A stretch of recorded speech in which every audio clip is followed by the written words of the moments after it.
let's carry on with Liverpool then, because this is a big one, and we'll go straight into Newcastle after. Isak formally tells Newcastle he wishes to leave. But Liverpool in the know say the forward will officially say he wants to leave, and will he leave this window? This is going to rumble on. I mean, it was only a couple of weeks ago they signed Ekatike, and it seemed seemingly brought an end to the saga, and I think there was a few Newcastle fans that sort of breathed a sigh of relief when they signed Ekatike, because it was believed that Newcastle were going to sign Ekatike as a replacement. But as soon as Liverpool did sign Ekatike, it was only about a day after Isak started making noises. What has happened there, Laurie? What has gone on? Well, obviously, Isak, it would appear, has had his head turned, and he wants to move. I mean, I didn't see that coming, to be honest. And I have to say, even though I like the player, he's not handled it the best. He's been guilty of being unprofessional over it, and he's not covered himself in glory. That being said, I could see why he would want to go to Liverpool. You know what I'm saying? Like, the Liverpool are the big thing right now. The project. Yeah, they won the league. Look at the signings, the other signings they've made. Apparently, Isak does have some kind of affinity with Liverpool from before. He spoke in glowing terms about them as a club, described Anfield as one of his favourite grounds. So this was always likely to happen. I just didn't see it coming right now. I thought maybe he'd do another year there. I mean, it's not... So, I mean, he could say he wants to leave, but he has got a contract at Newcastle, and it depends how, tough Newcastle want to negotiate. We'd seen Nottingham Forest, obviously, with Morgan Gibbs-White.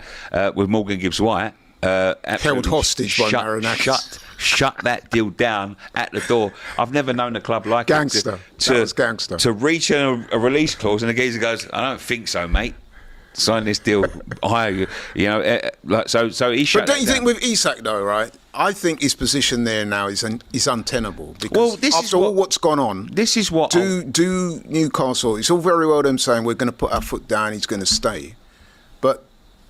You know, I mean, what's the point? Exactly. Is that what you're getting at? Because he don't want to be there. I mean, he's formally asked to leave. Before he said, I want to explore my options, which was him basically euphemism for I want to leave. Now he's categorically said, I want to leave. Not only that, he's thrown his toys out the pram. Don't want to train with the team, all this other stuff. All that he's been ordered to miss a Newcastle barbecue. Yeah, so I hear, yeah. So it seems like it's becoming a little bit toxic there. Yeah.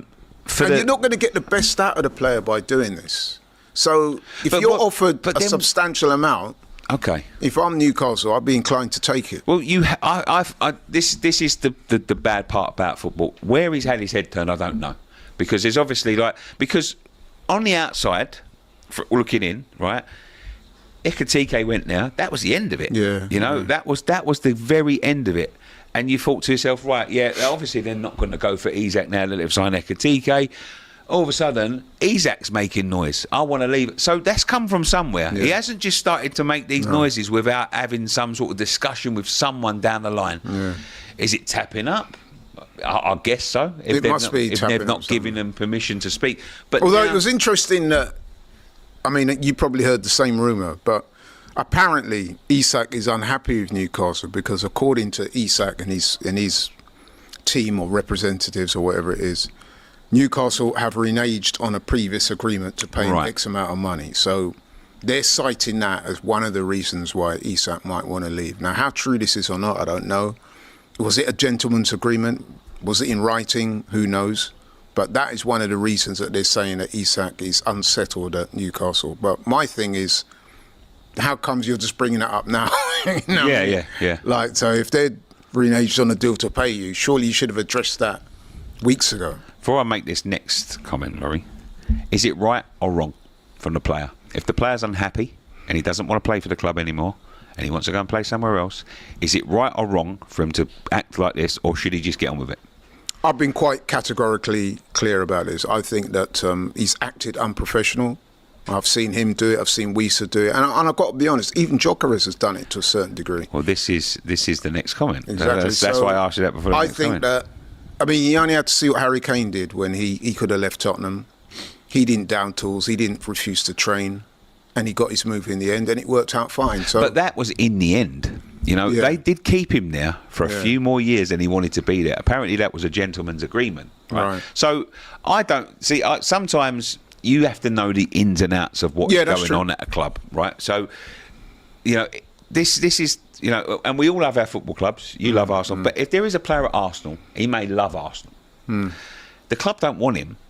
They're not going to keep him because he loves Arsenal. They will get rid of him. If Isak would have flopped, they'd have been looking to shove him out the door as quickly as. But now he's a superstar. Obviously, they want to keep him. And now Isak wants to go on to bigger and better things. We sort of had that thing with Declan Rice a little bit. We couldn't keep Declan Rice in the end. And. But he acted professionally. This is the thing about Declan. He acted professionally, and this is the way he did have a gentleman's agreement with the club. Maybe it went on for a year or two too long, right? But Declan knuckled down. He done his best for us. He won you a trophy. He won us a trophy.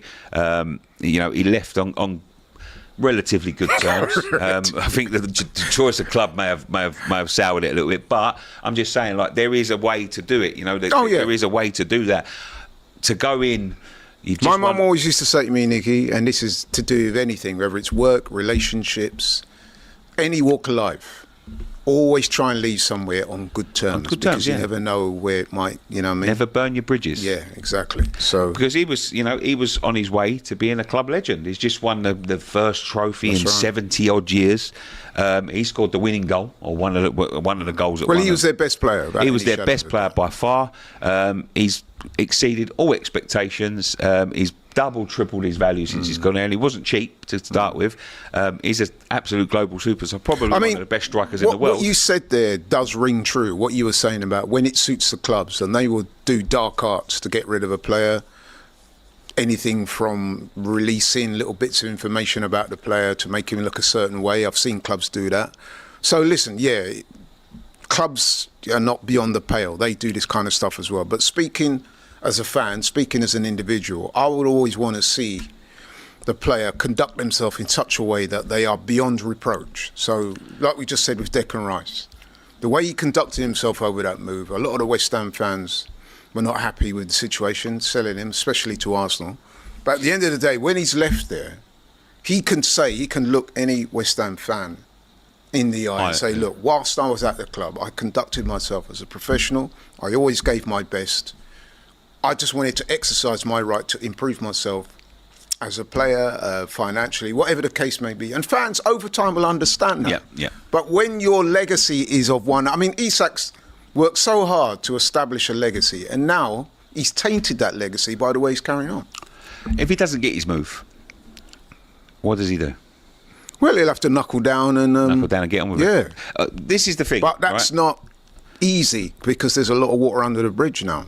So this is the thing, right? So it's not just, and I heard a few stories yesterday from an ex-player, funny enough, and it was very eye-opening when it comes to these sort of situations. Right. It's not just the fans that he has to face, because the fans, if he scores 5 goals in his first game, all will be forgiven. Yeah. But the people around him who feel, his teammates, he's been ordered not to go to a barbecue. That says, and I know for when they make these decisions, clubs, they consult the players. So they will say, do you want him here? So that's got to be an astounding. Absolutely not. I don't want him here. And they would have seen how he's acted, and they would have thought, no, that not only is it disrespectful to the club and the fans, but you've disrespected us as a group. Yeah.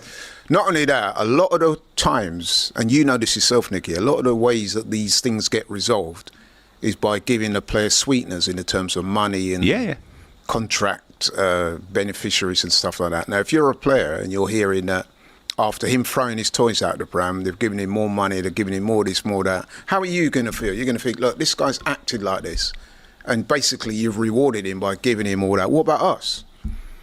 And so, you know what I mean? So that's why I say, for me, I think that Newcastle, I know Liverpool submitted that first offer and saying that's your lot, and Newcastle would appear a little bit weak, wouldn't they, if they suddenly said, well, okay then. But I think in the long-term best interest of the club, I think that they should just let him go, and they need to try and bring somebody in because they're struggling in that. They are.